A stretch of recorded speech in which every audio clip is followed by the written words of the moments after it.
In Arizona, we don't have to worry about the twice-a-year shift between standard time and daylight saving time, but it still affects us.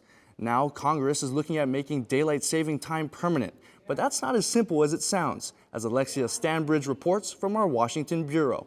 Scott Yates hails the Senate's recent decision to end the twice-a-year shift between standard time and daylight saving time as, quote, a great day for clock sanity. But is it really? While most people like the idea of a year-round standard time, they differ on what the standard should be. Arizona tried it 55 years ago this summer in 1967, and there was a huge public outcry against daylight saving time.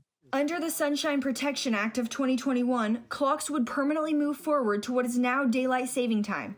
States could opt out, as Arizona does now, but that presents another problem. The Navajo Nation will be permanently an hour ahead of Phoenix time. That's what happens now during daylight savings time.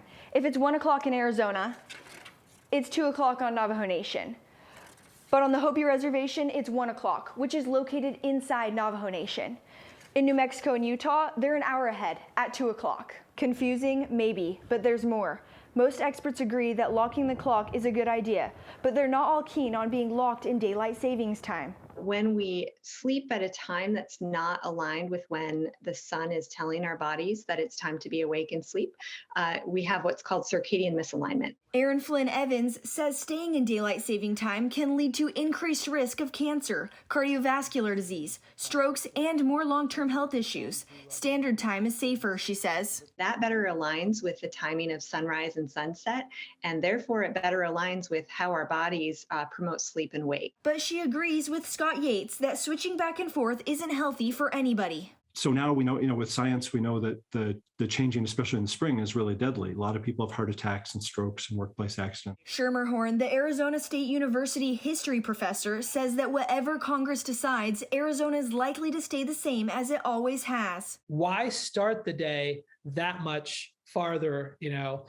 into the heat of the summer? So I think we're good.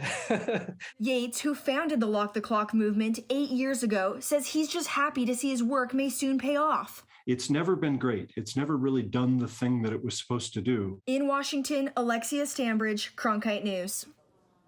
18 states, including Utah and New Mexico, have laws in place to lock the clock year-round in daylight saving time. But none of those laws can take effect until Congress acts. And the House has not yet taken up the Senate bill.